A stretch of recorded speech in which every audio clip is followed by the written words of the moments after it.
အားလုံးပဲမင်္ဂလာပါကျွန်တော်ရမယ်တရားရစွာပါကျွန်တော်ဒီနေ့ဖြတ်ပြီးမှာကကျွန်တော်ဒီမှာပေါ့နော်ဒါလက်ရှိကျွန်တော်ရောင်းပြီးနေတဲ့ DNHC ဆိုတဲ့ကျွန်တော်တို့ portable pocket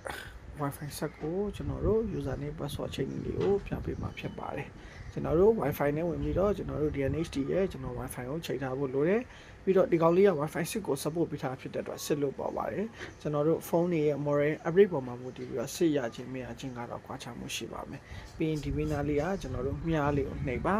အဲ့ဒါပြီးတော့ကျွန်တော်တို့ IP ကိုကျွန်တော်တို့ကြည့်ပါမယ် default gateway ကိုပေါ့နော်ကျွန်တော် IP setting မှာ static ကိုချိန်ပြီးကြည့်လို့ရတယ်ဆိုတော့ gateway က 192.1.0.1 ဖြစ်ပါတယ်အဲ့ဒါဆိုကျွန်တော်တို့ရိုက်ပါမယ်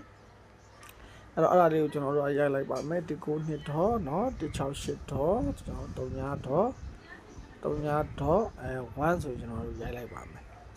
ပြီးရင်ကျွန်တော်တို့ဆက်သွားပြီးနှိပ်မယ်သူရဲ့ logo branding နဲ့ပေါ်လာရင်ဒီနာလေးမှာထည့်ရမှာက admin ဆိုတာလေးထည့်ရပါမယ်အသေးတွေပါပြီပဲเนาะဒီ ADMIN ဆိုထည့်လိုက်ပါเนาะအဲ့ဒီထည့်လိုက်ရင်ကျွန်တော်တို့ဒီမှာသူရဲ့ panel ကြီးကို web interface panel တွေကိုရောက်ပါမယ်အဲ့ဒါပြီးကျွန်တော်တို့ကဘယ်ကိုရွေးရမလဲဆိုတော့ဒီမှာကျွန်တော်တို့ဆွဲဖြဲပြီးကြည့်လို့ရပါတယ်เนาะဒီမှာ Wi-Fi setting ဆိုတာလေးရှိပါတယ်เนาะ